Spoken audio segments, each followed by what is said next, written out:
To the Cabinet meeting. My name's Anne Doreen. I'm the leader of the council, and on my left is Councillor Dale Broughton, who's the deputy leader of the council.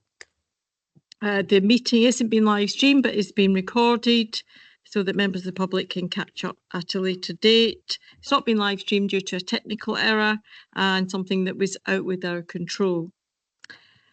Before we move to part one of the agenda, I would like to take this opportunity to welcome Pranali Parekh to our first meeting of Cabinet since her appointment as Director of Economic Development, and warmly welcome you, Pranali, to Cabinet and to working with us in Boston Borough Council and the wider partnership. Thank you for accepting the appointment. I'm sure you're going to be brilliant. Thank you. Delighted to be here. Good. Okay, so moving to part one of the agenda, are there any apologies for absence? Yes, Madam Chair, we have apologies from Councillor Sandeep Ghosh. Okay, and I'll offer apologies from Councillor Emma Creswell. If you'd record those, please. And item B, does any member wish to declare any interest in respect of the items on the agenda?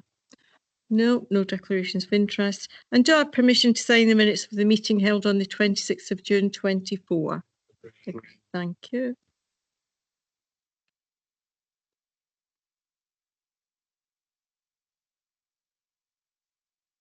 We will now move to part two of the agenda. The recommendations from overview and scrutiny is a standing item. Are there any from that committee? There are none, Madam Chairman. Thank you. And recommendations from the BTAC Boston Town Area Committee. Any from them? There are none, Madam Chairman. Thank you. And now the third item on the agenda is the Q4 Performance and Risk Report, which is my report. So I'll lead on that. So there are key performance indicators for Q4 as at, so this takes us to the end of March 2024. That will be for January, February, March, obviously. The majority of performance is on target or better than target, and all the details set out at Appendix A. You'll see there are 62 KPIs, 30. Well, there must be 63 KPIs. I meant to speak to James about this. 33 are on target and 30 are just trend measures.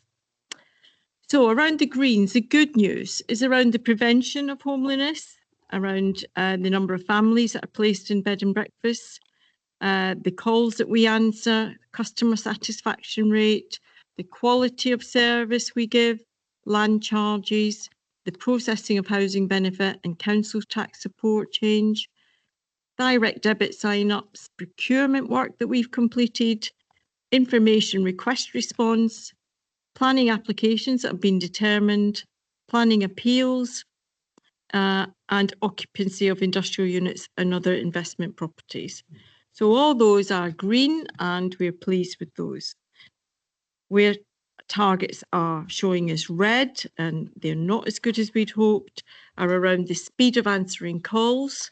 However, performance is improving and improvements are being driven by the Customer Contact Summit with portfolio holders.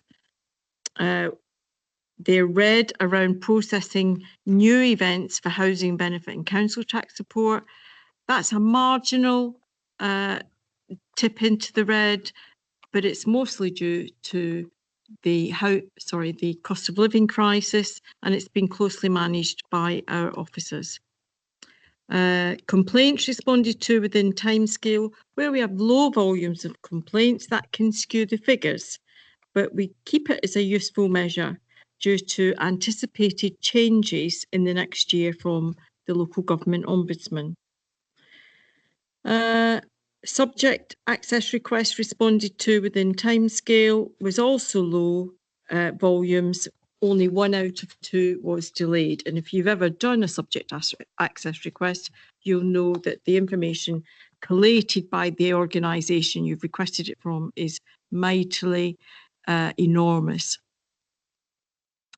And the percentage of car parking income received against the agreed annual budget was less than the budget profile. Now, there was a number of factors that affected that underachievement. due to the reliability of the old machines and the lack of enforcement presence. But you'll know that since then we've introduced new parking machines across all our car parks, and we are now a full complement of enforcement officers. So Appendix B shows the comparison with Q4 last year, but in going over this briefing with James earlier, I think we're going to take Appendix B out and merge that into Appendix A, yes, going forward. I think you introduced that, Councillor Baxter, as a measure you wanted to see where you could easily compare this quarter against last quarter. The way it's been extrapolated out is given us 2 documents rather than just 1. So we'll amend that as long as you're happy to do that. And then lastly, there's the risks, strategic risks at Q4, as at the end of March 24. And I was just going to point out, if we could look at that document. Bear with. I just wanted to point out some commentary so that as Cabinet, we're ahead of the curve. So that would be page 53 on your big A3 sheets.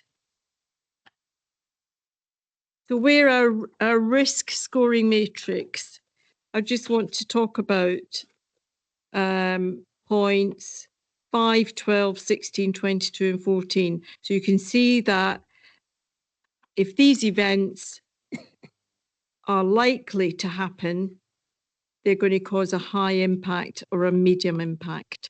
And if it's almost certain to happen, it's going to cause a medium impact. So I just want us to be cognizant of these. So point 5 is around the budget, where Sandeep's clearly keeping a close eye on that. Point 12 is around implementation of the Environment Act, which clearly is your brief, Callum, and I know you're keeping a close eye on that. Then point 14 and 16, again, Callum, identifying the suitability of a depot is something that it's been going on, well, since we became the administration, isn't it? But we must find a solution to that. And then point 16 is around capacity, and that also appears in the peer report later on. We have to keep a watching eye on the capacity of our officers. Excuse me. And then on page 55, points 7, 6 and 8. These are incidents that are likely to happen, and if they do, will have a high impact on the council or a medium impact on the council. So point 7 is the worst, is around funding. You'll know that we continually lobby government around funding. I have tried to enlist the support of our new MP, Richard Tice. He seemed very willing to assist us with that. James has already booked another event in the House of Commons so that we can lobby new MPs around funding for the IDB levy. So we are keeping a watchful eye on that. And then the risks around local government reorganisation and staffing, we keep a watchful eye on. And there is something about staffing in the report I've just presented to you, showing just over 11 days sickness per member of staff. And I've asked James to bring forward to the next meeting a better breakdown of that, if he can identify whether we've had a small number of staff that have been on very long-term sick that have skewed those figures, because I think that would help us keep an eye on that situation. Did I get to the end? Yes. I think I got to the end. So I would like to move the recommendations.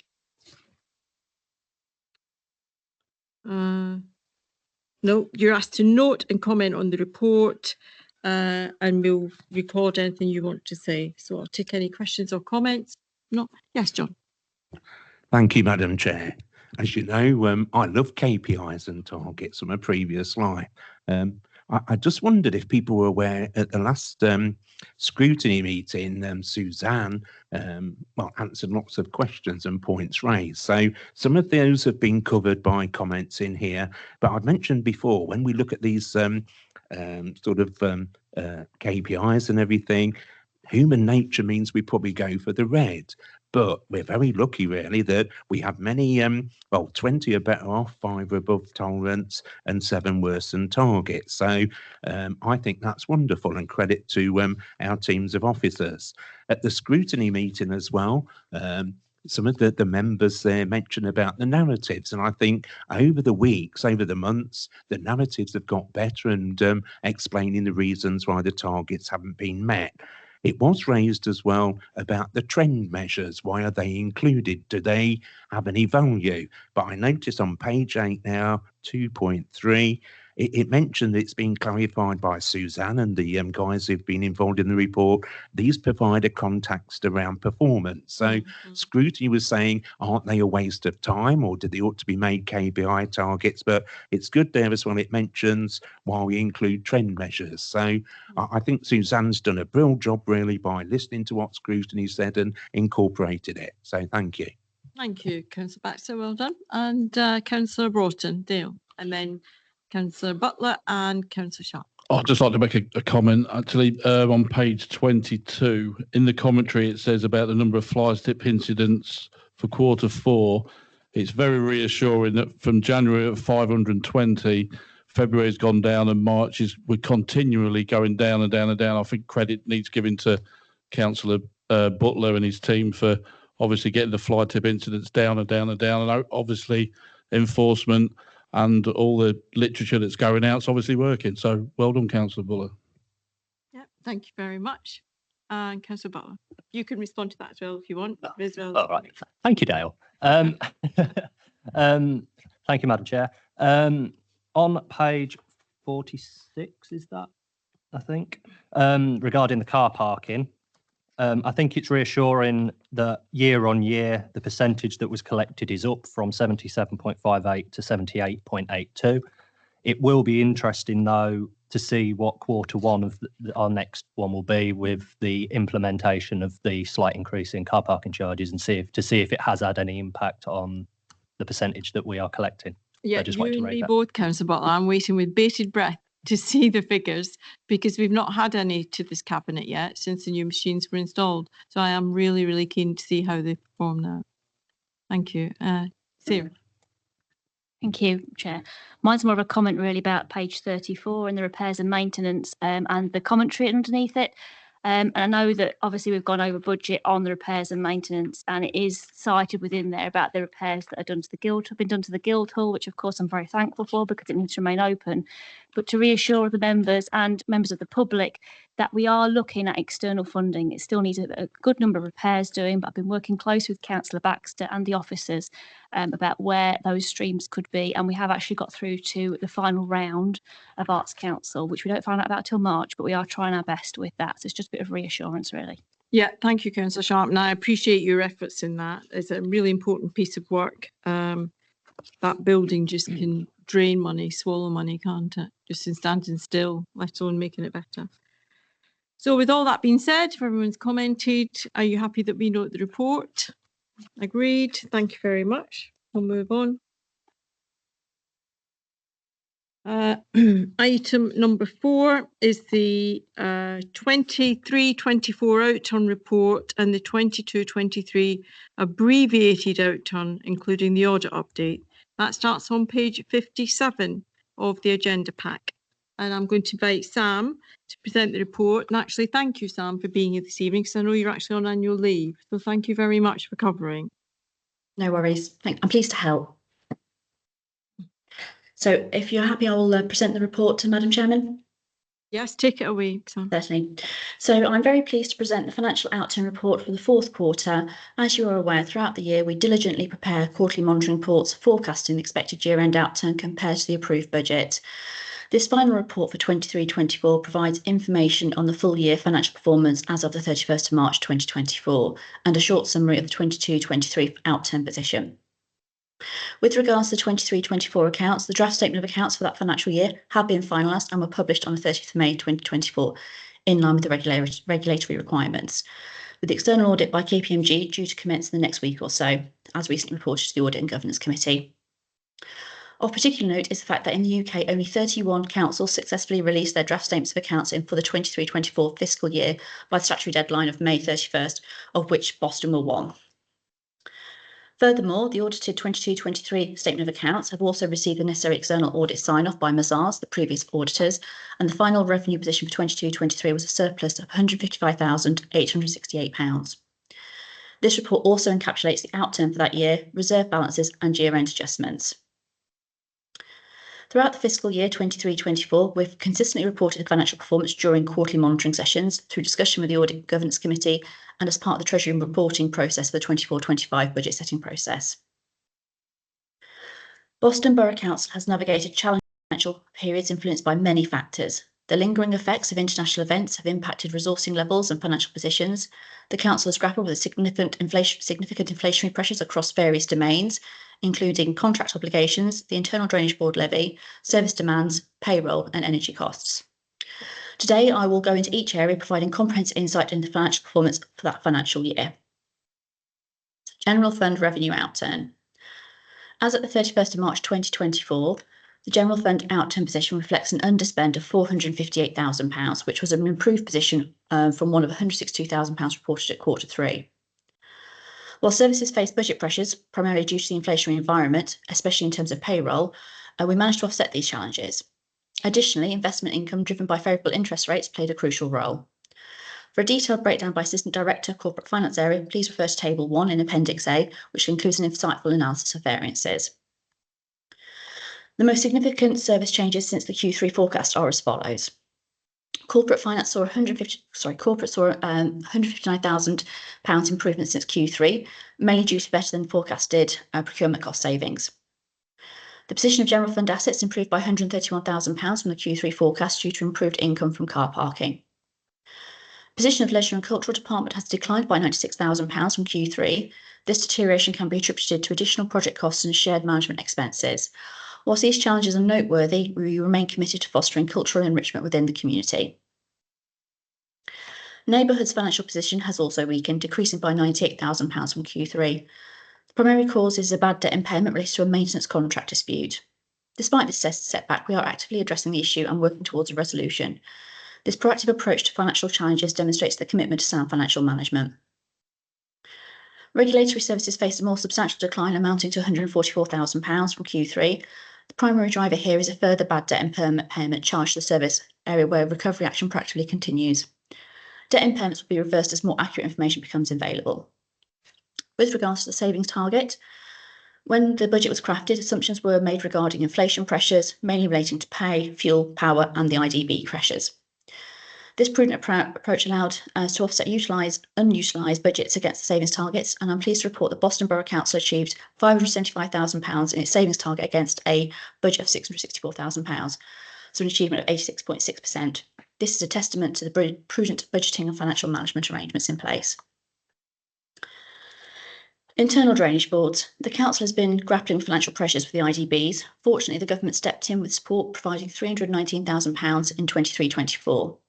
However, it's recognised that a longer-term solution is essential. Officers have engaged with government officials at DLUC, DEFRA and BEIS, advocating for a resolution that allows you to utilise council tax effectively. Despite these challenges, we remain hopeful and committed to finding a comprehensive solution, working with other affected parties through the special interest group that has been established. For reserves, at the 31st of March 2024, the General Fund specific reserve standard at £13.208 million.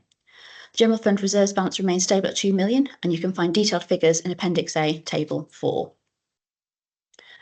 Capital expenditure for the General Fund. The revised capital programme for 23-24 was £8.602 million.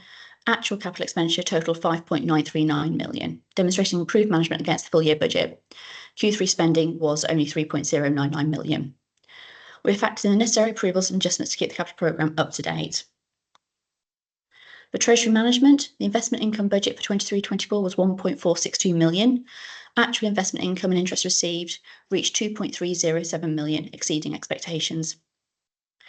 Factors contributing to this positive variance include additional grant inflows, capital programme timing adjustments, and rising interest rates on new investments. Notably, the council received liquidation distributions of £551,000 from the M&G Property Fund, classified as revenue receipts. These funds will offset the minimum revenue provision charge relating to unfinanced capital expenditure. In Q3, it was reported that on the 30th of September 2023, the external loans with the Public Works Loans Board total £15.499 million. And on October 9th, 2023, the council practically repaid this borrowing at a discount of £6.417 million. Accounting rules mandate spreading the cost over 10 years, offsetting any reduction in investment income resulting from the repayment. Consequently, our 23-24 revenue benefited by £642,000 and borrowing costs decreased by £182,000. Moving on to 22-23, this is summarised in Appendix B. This is an abbreviated report, as many aspects of 22-23 outturn have been dealt with the previous financial reports process. The financial outturn for that year was an underspend of £156,000, and as detailed in Table 1 of Appendix B. The specific and general reserves balances stood at £14.11 million. And at the end of Q4, capital spending reached £3.747 million against a full year budget of £6.440 million. Slippages from 22-23 were added to the 23-24 programme as part of the Q1 finance reporting through full council approval. After funding the 22-23 capital programme, the capital resources comprise capital reserves of £5.643 million and capital receipts of £0.275 million. That is the end of my presentation of the reports. Happy to take questions. Thank you, Sam. Well done. A lot of detail there. So I will open it up to questions or comments. Start with you, Councillor Baxter. Thank you, Madam Chair. Thank you as well to our friend for a thorough explanation. As I went through this, the thing that probably I spotted in the appendices, and we did raise this with the Section 151 officer, Christine, it keeps mentioning unbudgeted Section 113. So, for example, well, there's 4 or 5 times in Appendix A where it mentions unbudgeted Section 113 recharges. So I think Christine and Councillor Ghosh, we're going to look at that. Have you agreed some sort of new system where even if it's under £50,000, any budgetary requirements, it has to be authorised? It's just as you go through, it mentions unbudgeted Section 113. So I wondered if there was an issue to do with the way we're doing the budgets or something. Sam? Yes, so what will happen is after the budget has been set, though officers would have been agreed to be shared after the budget was proposed, which is why you're getting the unbudgeted Section 113 recharges. I'm aware for 24-25, as part of the Q1 monitoring process, when that is occurring, we are then putting the necessary budget adjustment in place, because it obviously is going through a funding process to cancel out that variance, if you like, really. So that is a process that is now in place for Q1. So you will hopefully not see that going forward. Yes. That's brilliant. The other thing I was going to mention as well through Andy Fisher, one of my ADs, he mentioned, I don't know if these are final, there was some sort of issue to do with the contra as regards his accounts and budgets where some sort of income wasn't contraed in. So I think that's been raised with Christine. I don't know then, are these final or is there scope to amend it to do with this contra? What would you know about that? I did look into this matter. So the overspend on repairs and maintenance is as reported in Table 1. And for some of those overspends, there was some offsets from external income, which would be, but the bulk of the overspend was not funded. Okay, thank you. And the other thing I was going to mention, I was really pleased, page 59 highlights some good stories really and positive outcomes. An underspend of 458,000. The savings target I know is 86.6%. It would be nice probably if that was 100%. Lots of work being done, but I know Madam Chairman mentioned in every report to do with finance, IDBs get mentioned, and that obviously highlights the difference it would make as well to our account. So thanks to everybody for their hard work. Thank you. Any more comments? No. Sam, I just wanted to ask, what if we get the around the IDB funding again, you know that the additional £3 million was announced by government and not paid. If we do get that funding, where will that go then? Will that be added to this financial year? It won't go back into last financial year's accounts. So the 23-24 funding, as I believe it was announced, that's 319,000. It's the 24-25 allocation. We've yet to receive notice of. I don't know if James can confirm that. Yes, I'm happy to. So we did receive a sum of money in 23-24, which has been allocated that year.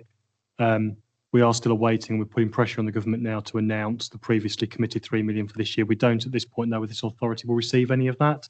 We would assume that it would because of the pressure of the IDB levies this year, but we're waiting for that allocation, and we are pressing the Secretary of State to confirm that as soon as possible. So that would go against the efficiency target, I assume, in year that the authority's got built into its budget.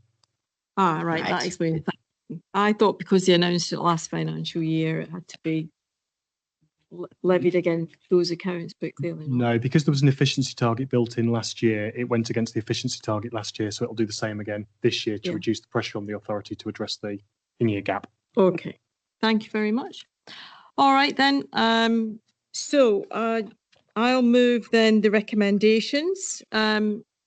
Amanda, do I have to read them all out, or can I just I move the recommendations 1 to 7? So I move the recommendations 1 to 7 on page 57 and 58. Do I have a seconder? Happy to second. Thank you. All those in favour? Clearly carried. Thank you, Sam. Go and enjoy your evening. Thank you very much. Good night. Bye. Good night. Okay.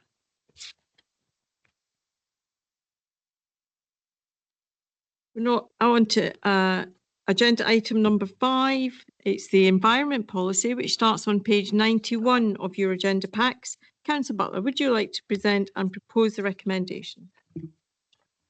Thank you, Chair. The new South and East Lincolnshire Council's Partnership Environment Policy represents a refresh of the existing Boston Borough Council Environment Policy approved in 2021. It has been designed to provide the mandate for climate change and environment delivery to underpin the collective ambition of the 3 South East Lincolnshire Council Partnership Councils set out within the sub-regional strategy. It has been proposed for 2 reasons. Firstly, the existing environment policy underpinned the previous Boston Borough Council corporate policy aim around environmental awareness and accountability. This revision underpins the new sub-regional strategy's environment priority. South Holland District Council has no previous environment policy in place, and in bringing them up to speed with East Lindsey District Council and Boston Borough, the sub-regional strategy development seemed a timely opportunity to align the policy across all 3 councils so that we are all singing from the same hymn sheet when it comes to the environment. The environment policy provides the overarching framework for a number of more detailed strategic documents and project plans. For example, carbon reduction plan, sustainable products policy, trees and hedgerow strategy. The document is short and succinct, clearly setting out the core priorities which should be considered across all service areas, project development and within procurement decisions. The policy is split into 4 key themes: protecting and recovering our natural environment, mitigating and adapting to climate change, enhancing our built environment, and ensuring a sustainable approach to waste and waste management. I would like to move that Cabinet adopts this environment policy. Thank you. Thank you, Councillor Butler. I like the fact that the policy is succinct. I think it covers all the aspects we want to cover, and it allows, as you say, all those other policies to dovetail into one of the headings in much more detail going forward. So, does anyone have any questions or comments on this? Councillor Baxter? Thank you, Madam Chair. Yeah, when you look at the document, it's really good. When I read it now, I thought, oh, it's like the policy, but obviously there's a bit more to it than that because there's going to be a framework of more strategic documents and project plans. So, as well, with the peer review, it mentioned climate change, and we as a council should move with the times and look at the environment, climate change, something, in my opinion, that's very important. So I just wondered, though, obviously it would be best that every part of our business and our day-to-day running, we think about the environment. So presumably the strategic documents and project plans will look at it bit by bit as regards the themes. But yeah, I welcome this. Thank you. Yeah, I think you're absolutely right. Our ambition as we move forward as an administration now is to create a community across the borough that's green and healthy. And so this is going to be a touchstone for us and something that we can use to help us achieve our ambitions.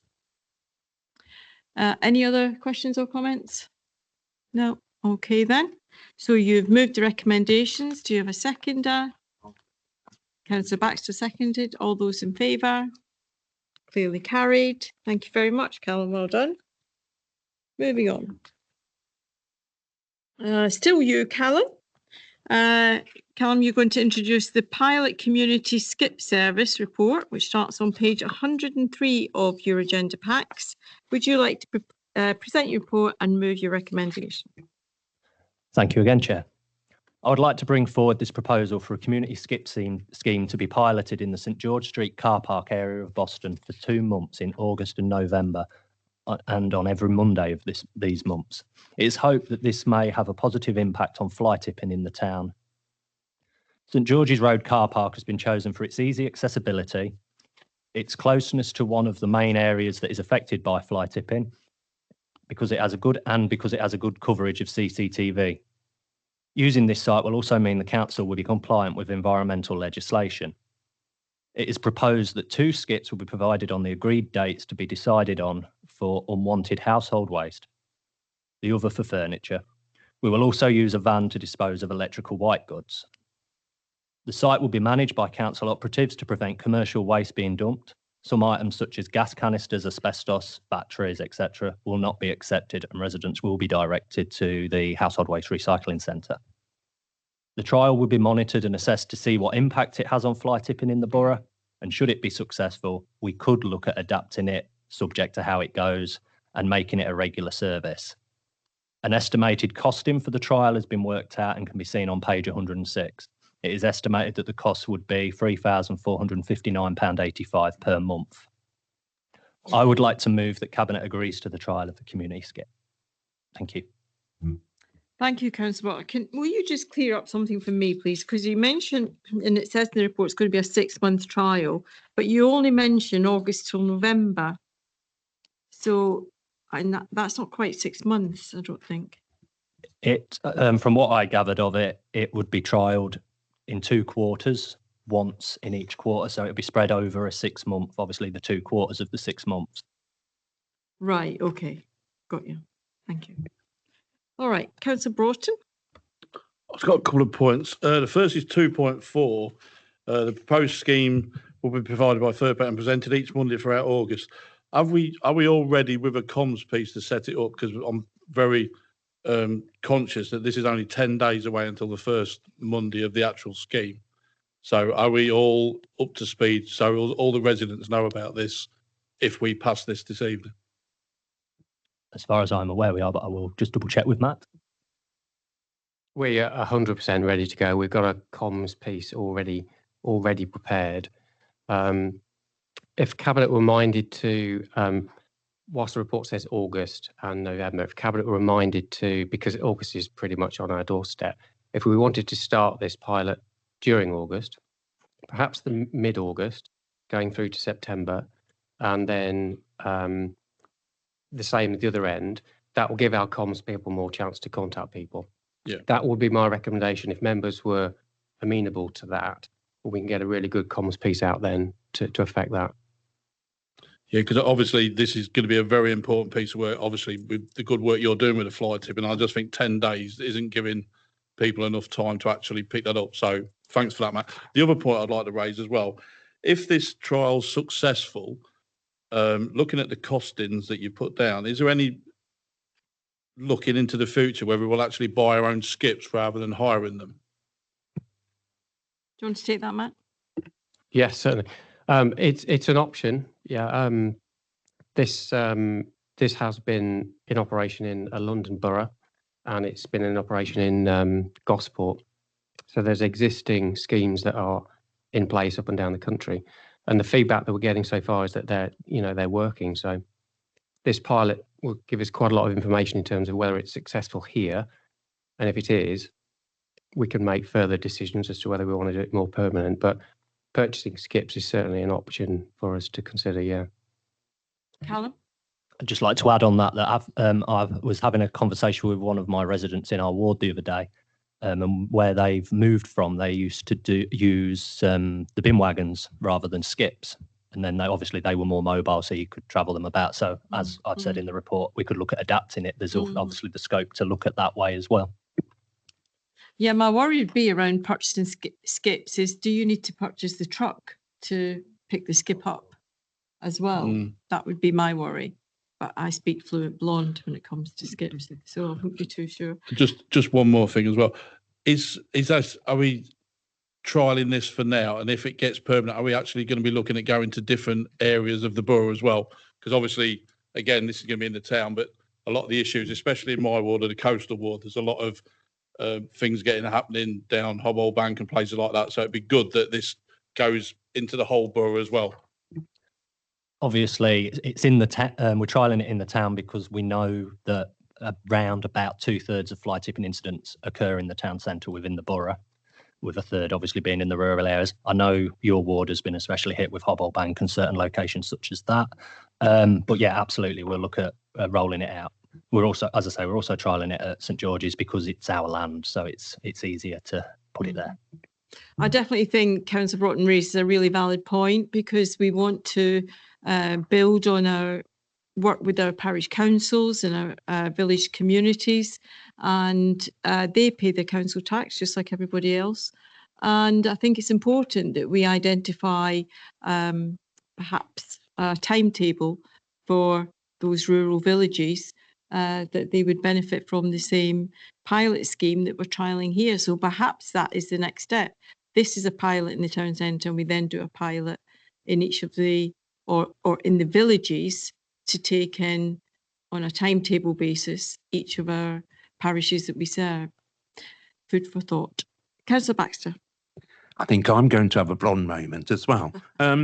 Yeah, with fly tipping to the fore, I think this is really good because it's a trial. As I've travelled throughout the UK and when I worked overseas, this operates in quite a few cities and everything seems to work. But as I've gone through some more practical type questions, on page 104, paragraph 2.5, local residents will contact the council for an invitation to bring their unwanted household items to the collection point for disposal. So in effect, then that means we advertise the facility, but then local residents have to contact someone within our sections and the officers for an invite to bring the unwanted household items. I wondered then, well, obviously people will see what time and everything, whether, well, other people will turn up without an invitation, but this is going to be manned, isn't it, and supervised. But that's just one point I wanted to raise, please, and a few others. Well, yeah, it'll be staffed, not manned. Oh, sorry. Yeah, staffed. Well, it might be a female. Oh, we woman. don't know. Yeah. Yeah. So, but it's a really valid point. So let's talk about that. So, what do you want to talk us through the thinking behind people phoning in and perhaps getting a booking slot or something?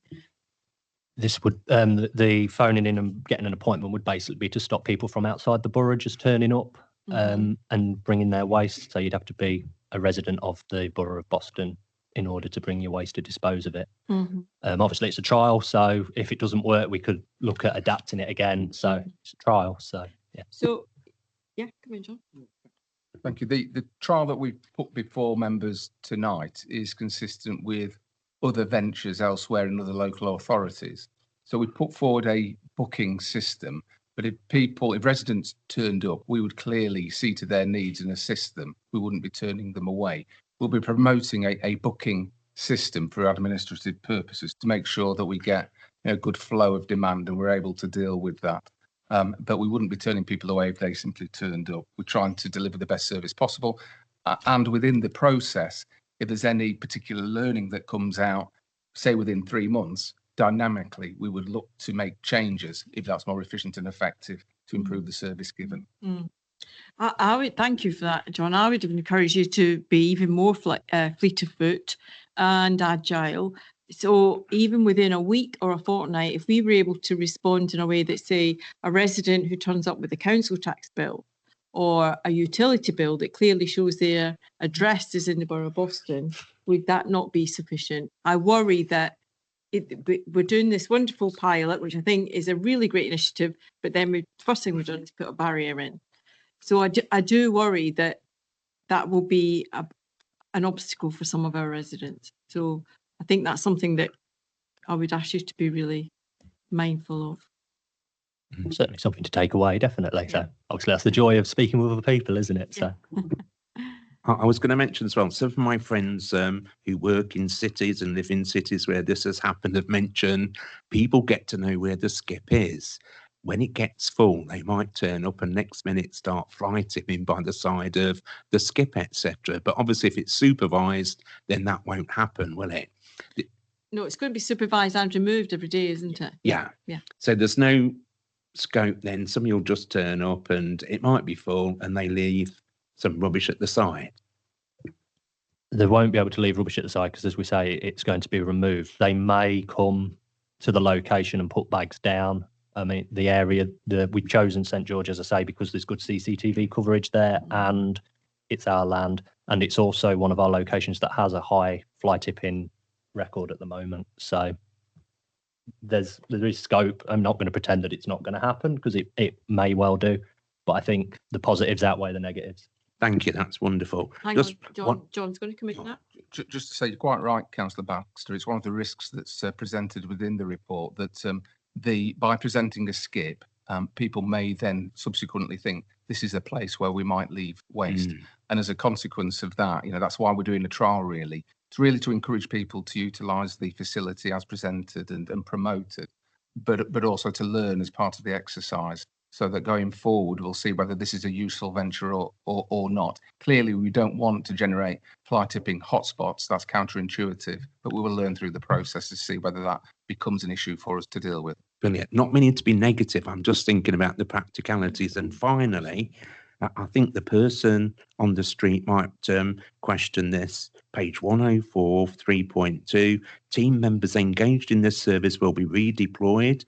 There'll be no backfill from existing roles throughout the trial period, and this may impact household waste bin deliveries and missed bin recollections. So I wondered, by doing this then, does it mean to say some people might not have their bins collected one week? I wouldn't imagine that it would affect the collections. As it says, it may affect a recollection, but we would work as hard as possible in order to make sure that happened. At the end of the day, we've got a finite number of employees that we have to utilise, and if obviously this is voted through, we've got to use the staff that we've got to do it. I think it shows as well that we're being proactive, doesn't it? Yeah, I think if you just hold on a minute, Councillor Baxter. Sorry. Matt's going to come in on that point. And Okay. tell you.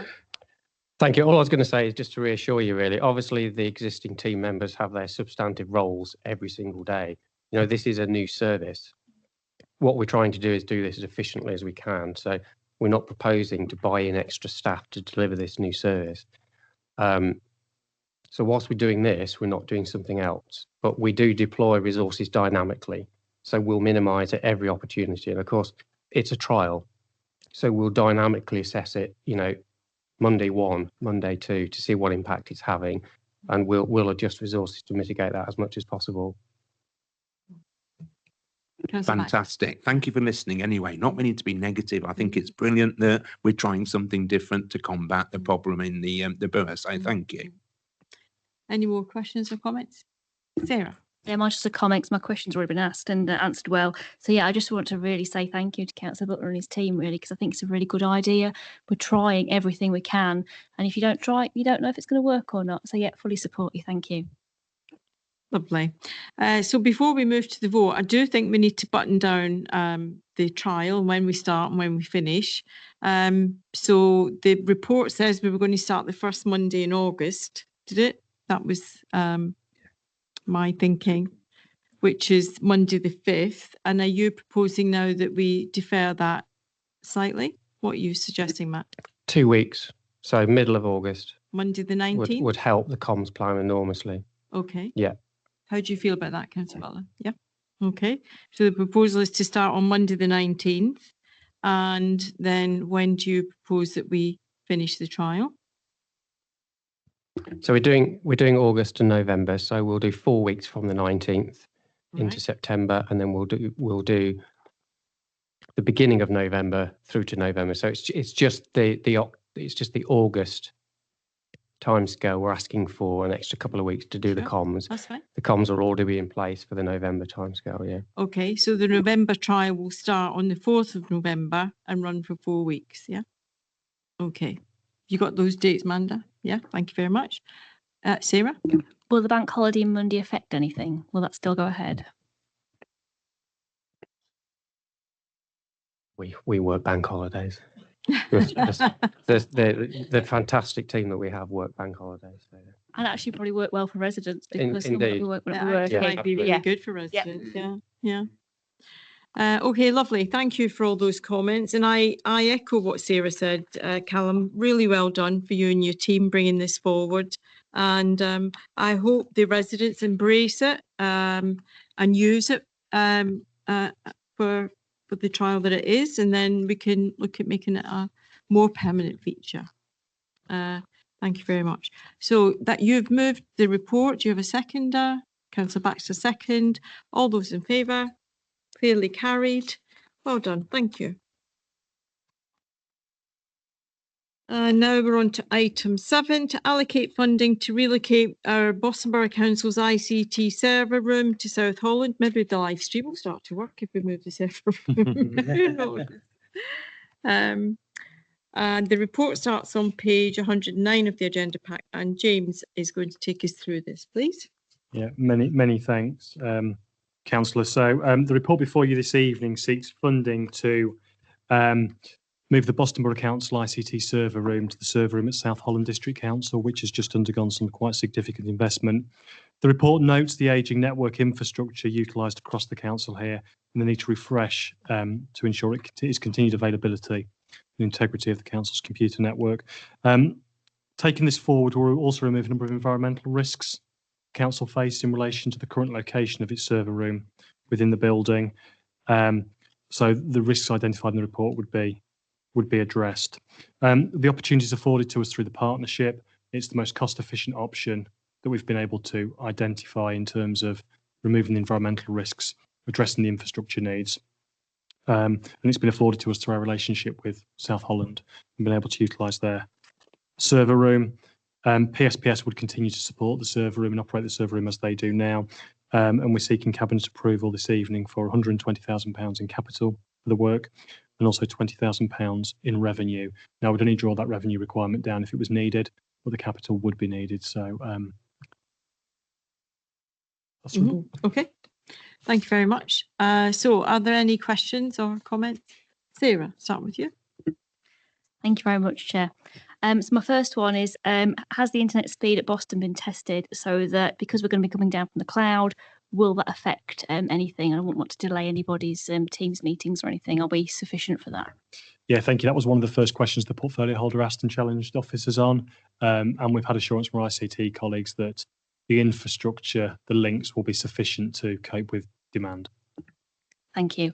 And second of all, and you have worked quite closely with me, James, on this, and indeed to Jackie as well, is that I did ask for a breakdown on the hardware, because if anybody looks at that, think, wow, that is a lot of money. And in all honesty, I wanted brands, I wanted model numbers, because I wanted to look on my buying portal to see, is that like anybody would when they're buying something. And so, yeah, I was pleased to know that you're buying Cisco switches, which are the same as what's already in there. I know they're very good quality ones. And so, yeah, I am happy. And thank you for dealing with me on the costings of those switches. Thank you very much. No, and thank you for the questions. I think it is helpful to have that challenge. What I would say is the budget identified are a maximum. So if we can procure something cheaper than budgets that have been identified, of course, we will to give best value. Callum. Thank you, Chair.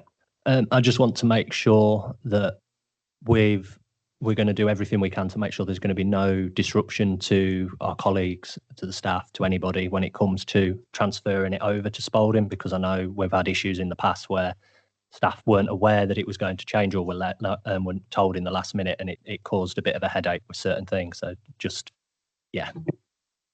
Yeah, please be reassured that I'll make sure I work closely with ICT colleagues to minimise any disruption for both officers and for members. Anyone else got questions? No? Okay, so I will move the recommendation in the report then that we invest as written in the report. Do I have a seconder? Sarah, Shot, seconded. All those in favour? Clearly carried. Thank you very much.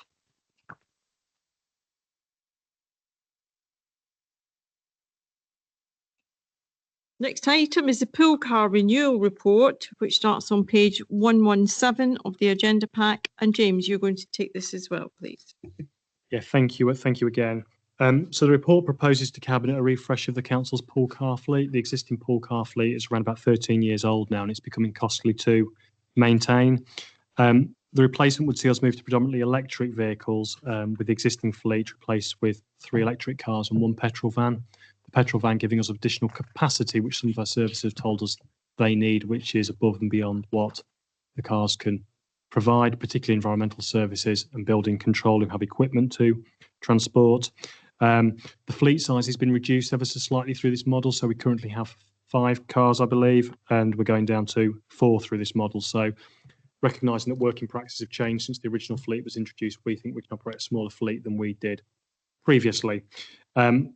So the pool cars are primarily used by officers when they're out and about undertaking council business. They're more cost effective than paying mileage to people. And I think I've had a clear message from the portfolio holder as well to keep an eye on the wider officer mileage, to understand whether there is a need for additional pool cars in the future to reduce wider budgetary impacts through mileage. So we'll continue as officers to continually do that piece of work. And if there's a business case, for example, for another car, which will then result in a saving to the authority through mileage, we'll absolutely do that. And I think what we'll see is a number of officers who don't currently use the fleet wanting to do so going forward, because it'll be a much more modern fleet and much more fit for purpose. Mm-hmm. So the request is for £68,000 in capital funding for the vehicles, and it's to be funded through minimum revenue provision. Okay, thank you very much. Any questions for James? Callum? Thank you, Chair. I've raised this before with yourself, James. Obviously, I'm concerned about going fully to electric. I know, obviously, we live in one of the smallest boroughs, and so mileage shouldn't be an issue. Obviously, done a bit of Googling and a bit of research myself. The Nissan Leaf, the range is approximately 145 miles, so currently that's not really an issue in the wider borough of Boston, but obviously if they were going a bit further, I'd be a little bit concerned, and especially as the batteries, as they age, the distance, the charging reduces. I've done a quick Google on the Nissan Leaf. They've just been discontinued, and they show there's been quite a few issues with batteries and that they're difficult to replace. So I just want to make sure that this has all been looked into and what the costings are, because if they're having to be replaced more often, obviously that's then another cost on the council. And I'm just still a little bit concerned that we're going to put most of our eggs into the basket of EV. If, for example, we need to go somewhere further and the petrol vans in for service or in for MOT, we won't currently won't have a vehicle that will go that little bit further, and I'm just conscious of that. So I just wanted to raise my worries, that's all. So thank you. Okay, I mean, in terms of the cars, they'll have a warranty with them for a period of time. I'm not entirely sure the length of the warranty, it'll either be 3 or 5 years from the manufacturer. I wasn't aware they'd been discontinued. I mean, the council are receiving a significant discount on the vehicles. I think it's around about a 42% discount they're receiving on list price. We've approved an environmental paper this evening which talks about the council wanting to go in that direction. As officers, that's one of the reasons we're proposing it. I mean, if there's a preference for us to look at a different type of vehicle and look at petrol or something, we absolutely can do. But this was kind of brought forward with the principle of trying to address the environmental agenda and show leadership in that space within the borough. And absolutely, obviously, I've just chaired that paper myself. But as I say, my concern is we need to move in that direction 100%, but doing it probably a little bit more gradually. So I mean, my personal feeling would be 2 fully electric and an EV and a hybrid, so that we've got that backup just in case. I'm always on I can't even speak, verge on the edge of caution, so we say, but obviously that's up for Cabinet and yourselves for us to have a discussion about. So Okay, I'll be led by Cabinet in terms of no, direction no, level. I think you've said it yourself. You brought forward the paper on the environment, and we have to show leadership. And sometimes showing leadership is a courageous thing to do, and you have to do things that feel a little bit uncomfortable. I fully appreciate your concern for the welfare of our officers, and I think that's where you're coming from, that you don't want an officer stranded out in the sticks, especially late at night and in inclement weather. However, I'd like to think that this organisation operates in such a way that any officer could pick up the phone and be rescued very, very quickly by a fellow officer or a family member or even an elected member if they were to get stuck. Okay, I do think we need to show leadership in this space. Were you making a proposal that we buy a hybrid? All right, okay. Right, okay. I had a question, James, and it was around how you switch the engine on. I'm not going to sound blunt again, aren't I? Seriously.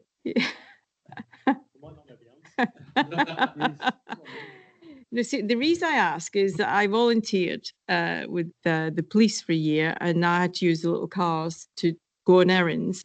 But to start the engine, you have to use your security pass, so that there was a digital record of who was driving the vehicle at what time. So are we implementing any sort of procedures like that in these vehicles? So Matt might know better than I do in relation to this. My understanding is the current pool car fleet has a logbook within it, and people record their journeys. I don't think there's a digital pass to turn a car on or anything like that with this fleet. I don't think we're looking at that particular technology. We would certainly want to have a log of who was using the cars when and what their journeys were. And there must be that information available, because we've done some of that research to understand what the typical mileage journey is, to make sure the fleet's got the capacity to do the types of journeys that we're doing as an organisation. So I don't know the detail around that. I can check it out, but we must have some kind of process in place here in Boston to understand who's using cars and when. Oh, I don't doubt there's a process, which is, pen and paper and maybe an electronic system to book the vehicle out, and somewhere you store the keys. But it was interesting that system exists. Yeah, nothing other to add, but we do it manually. So when the drivers go out, they record who they are, the date, the mileage, where they're going to, the reason, and that information is kept and secured, and they are booked electronically. It's a new technology. We don't have any electric vehicles in this organisation. I think it's a great opportunity to lead the way, particularly with the climate problems. Yeah. Okay, Sarah, then John. Thank you very much. Yeah, I'm fully supportive of this. I did ask you before, and they are 5-door cars, which I know that some of the officers do need that to be. And mine was just more of a making sure you're looking into the utility contracts to get the best value for when you're charging these overnight. 'Cause I think that some of the utility companies will put into the fact that you've got EV cars now. Yeah, we'll absolutely have a look at that. I know we have got some charge points outside already, and we are looking at the utility contract for that at the moment. I think previously you referenced the potential to overnight charge to get a better rate. So we'll ensure that's looked at as part of any deployment. John? Thank you, Madam Chair. Just a couple of questions, really. I agree with this because most of my service areas, the guys, especially in building control, utilise this, and it makes economic sense. But on page 118, we highlight that replacement vehicles should be of a hybrid type to assist with the carbon reduction strategy. But then, as I look at the petrol van for the fourth vehicle, it mentions that it's more functional for trips. But I wondered if we'd compared it to something probably more environmental friendly, please. Sorry, so in terms of the van, have we looked at a hybrid Yeah, that's type what. model? Yeah. We have, and they were considerably more expensive. Okay. That's not a reason not to go down that route if we want to. We also felt, though, by having a vehicle that runs solely on fuel, we were certain we'd have the range for long journeys. But if you wanted to look at hybrid, we absolutely can do for that petrol. No, I'm sure if Right. you've done the research, but The especially research, since the we've been research. talking about climate change, environmental policies, I just wondered if you'd done that, but I thought you would have It done has anyway. been done well. The other thing I mentioned last time is I'd not heard of the Crown Procurement Portal, and obviously you've done research. What concerns me is I would like that we buy things locally from local garages. So presumably the Crown Procurement Portal, you compared it to local prices and deals we could get, and it's still more economically favourable then. Yeah, what we will do before we buy the vehicles, we will look at whether there's any cheaper vehicles that can be bought locally to the same specification. We tend to use the procurement service and these types of contracts because you get certain deals for the sector. So I think we're getting the bid offered a 42% discount on these vehicles. If there is an opportunity to buy them at a similar price locally, we absolutely will. And where did the Crown Procurement Portal get their cars from? Could Would be they? anywhere. Oh, but hopefully they could use a local garage. They could. I know we've bought some previously at East Lindsey through the portal. They did come from the South Coast and they were driven up here. So I can't guarantee where they're going to come from. They'll be talking to retailers about what stock they've got available, and they would be buying them directly from those retailers at a reduced rate. So those things are being looked into. Thank you. Yes. Yeah, I like what you said, John. I think if you're going to do that piece of work, then offer local suppliers the opportunity to bid, knowing the discount that we're able to get through that portal. You can only try then, can you? Yeah, John, come on. No, thank you, Chair. I think the important thing here really is to agree the allocation of funding for these particular purposes. Clearly, the existing vehicles are beyond serviceable age. It's no longer possible to sustain utilising them. We need to move to a better solution to serve that purpose, and the team have identified an affordable and green solution that's consistent with the policy that you've also agreed in terms of tonight's cabinet. So really what we're looking for is agreement from cabinet to the allocation of funding for those purposes. If there's some deviation in terms of model and type, we can work with members regarding that. Okay. Right, that being said, if everyone's spoken, so I'll move the recommendation that Cabinet approves the addition of £68,000 to the capital programme to buy the pool car vehicles, and we note the capital expenditure will be financed through MRP over the 7-year anticipated life of the asset.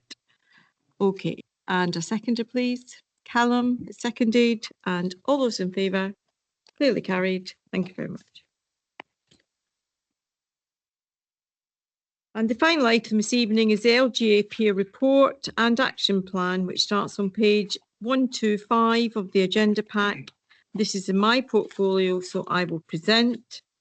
So as you know, the council was subject to an LGA peer review in May this year. It's a good practice that council undergoes a peer review by the Local Government Association every 5 years as part of the government's programme of sector-led improvement. Our peer team was made up of members and officers from other councils and LGA officials.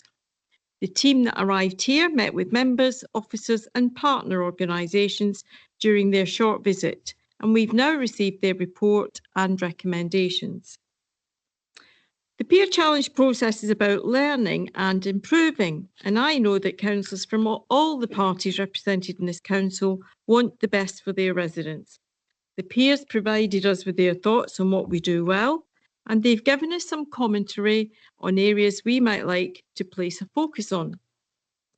In their report, the peer team recognised the excellent work that's been undertaken to secure £76 million of government investment in recent years, and many of these projects are now coming to fruition. They recognise the ongoing effort to support the improvements in the town centre through the new town centre strategy, and they recognise the work that we're doing in the wider borough, and we're developing places that our community can be proud of. As a new council last May, it was important that we made an impact quickly, and the peer team identify in their report that this administration has hit the ground running with a clear focus on the community and a strong desire to engage with residents to deliver on their needs. And we intend to keep up that momentum. The peers have recognised there's a lot to be proud of and to celebrate within the council, particularly our strong performance culture, which is helping to drive improvements in our services. They also recognise that the council manages its budget well, but they highlight the financial challenges we face, including how we manage the ongoing rises in the IDB levies and the impact this is having on the funds we have available to invest in local services. You know, and we've mentioned earlier, we're already leading the effort to lobby the new government for a change in how the drainage boards are funded. And we had no problem in getting 30 other councils to join us in that endeavour. The peers also acknowledged very clearly that our team of officers are committed and proud of what they do. I'm deeply appreciative of them all, and I'd like to think that you echo those sentiments as a cabinet. I know you do. We've got lots to look forward to going forward. For example, the 400-year anniversary of the founding of Boston, Massachusetts in 2030, which the peers consider to be a great opportunity for us all to really shout about Boston. The recommendations don't differ to what you all heard at the end of the peer review. What does it say? The recommendation is just to note the findings from the Corporate Peer Challenge at Appendix A, and then to approve the action plan at Appendix B. And do I have a seconder? Councillor Baxter. And does anybody want to make any comment? Councillor Baxter. Thank you, Madam Chair. As you know, this became a big part of our lives. We're very proud of our council. We wanted to do well. When the report came through, I think it's human nature that we probably focused in on some of the areas for improvement. But as I've gone through, it makes me very proud, really, to read the partnerships undoubtedly brought huge benefits to Boston Borough Council, from financial savings, and I think it's important, this little saying, to punching above its weight in access to expertise and skills.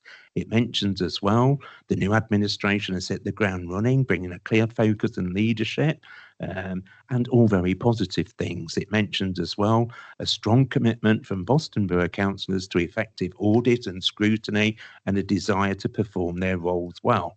A sound awareness of financial challenges through its transformation and efficiency programme, and so it goes on.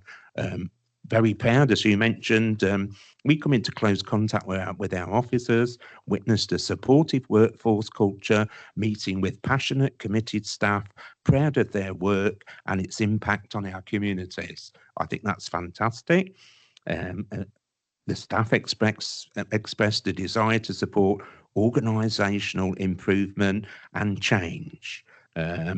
Impressed as well with their prioritisation of workforce development and planning, impressive success at securing inward investments, as you mentioned, and so it goes on. The Cabinet has brought forward a renewed community focus and clear commitment to climate action. I admit it's been hard work, not only from my own point of view, but the Cabinet and obviously officers getting used to the way we work and everything. And this made me very proud. I think I'm going to have it framed and put it up on my wall.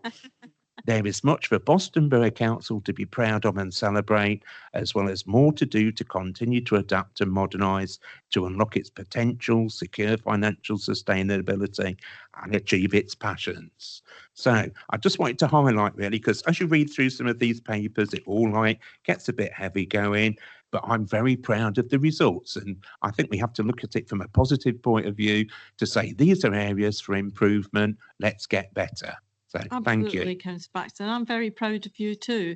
I think the peers were quite shocked when I sat down for my first session with them that out of all of Cabinet, only one person had been a councillor before. and I'm not entirely sure they thought they were going to walk in to meet people as competent and as intelligent and as passionate and committed as you all were. So thank you for your work over the last year. It has been a huge learning curve for you all and for me too. But we've all given it 100%, and I'm sure our families have seen a very different side of us this last year, when they've seen us, that is. Anybody else want to comment? Callum? Thank you, Chair. I just want to echo what Councillor Baxter said, really. I mean, overall, it was a fantastic peer review. I'd personally be concerned if there were no recommendations, as there's always ways to improve and different ways of working that we may not have thought of, that they may come in and go, well, why don't you try doing it this way? That might happen. And obviously that pays dividends. So, yeah. Absolutely. Well, the action plan is there. James took the lead on writing the action plan. He's consulted with us and we've collaborated, and it's already in delivery. So it's a good piece of work all round. Thank you, James, and your team for all your commitment during the peer report. I know you lived and breathed it just as much as we did, didn't you? John? This will be the last time I talk, I promise. So when it came to the action plan, I thought that was really good. Obviously, with my meetings with my ADs and teams and everything, we've mentioned the this review and everything. So as I went through it, it mentions about, well, I think it's important that we communicate and consult. So with the service reviews, there's going to be a supporting comms plan. Mentions as well, continue to review capacity, which I think is very important. Also as well, the triage function, which we've already touched on and everything. But as I went through something I've been involved in a previous life, I wondered then, have we consulted our officers? Is there any way? It made me think about the staff suggestion scheme, which I haven't read about for a while, and if there's any way we could utilise that people come forward. I know it might be a case of the old chestnuts, we all want the same pay as East Lindsey and South Holland, but I wondered if they might come up. I mean, I've been amazed as I've spoke to officers I've been involved in, why do we do it all this way in the civil service, and looking at process mapping. We have people like Pauline, who works alongside Christian, and there are consultants that I've chatted to as well, where that's something probably we could look at. So, I mean, I'm not saying we should do that, but just ideas. So I just thought I would mention that. Thanks. Do you want to take that, Jim? Yeah, brilliant. Thank you. Yeah, we have a very active staff forum across the partnership. We're really fortunate. We've got a kind of a cohort of staff from across the three councils who are really engaged in stuff like this. We have been briefing them on the peer review. We haven't shared the action plan with them yet, but I'm more than happy to talk to them about the action plan. And it might be that whilst we don't include additional content in here, if we're seeking sign off this evening, there might be other activity we can do in terms of delivery of some of the actions. They might have ideas on how we deliver them. So I would look to take it to them anyway, as a matter of course, just because I know they'd be interested. So I'll pick that up as part of the conversation. Thank you, James. Rather than being top down, obviously it creates ownership and we all row along the same boat, don't we? So thank you. Thank you, John. Callum? I was just going to say that the guys at the bottom, not that they're at the bottom, they're at the top in my eyes. They're the ones that do it day in, day out. They see things that we at this end don't see. So they're the ones that, in my opinion, that are best to make. So I can fully endorse what Councillor Baxter said and what you've said yourself, James. Thank you. Yeah, John, come on. Yeah, just to add, we obviously do consultation exercises. We do have the staff forum, as James has rightly identified. We have that golden thread in terms of one-to-ones, team meetings, right through up to SLT as well. So that kind of learning and development is always there. You're absolutely right, Councillor Baxter. Engaging with the staff is really, really important. They know their job better than anybody, and it's important that they are fully engaged in the learning through this process and to further inform performance management within the organisation. So a point well made. Thank you. Okay. Okay, the report's been moved and seconded. All those in favour? Clearly carried. That concludes the meeting for this evening. Thank you all very much. Safe journey home. Just wait to switch off.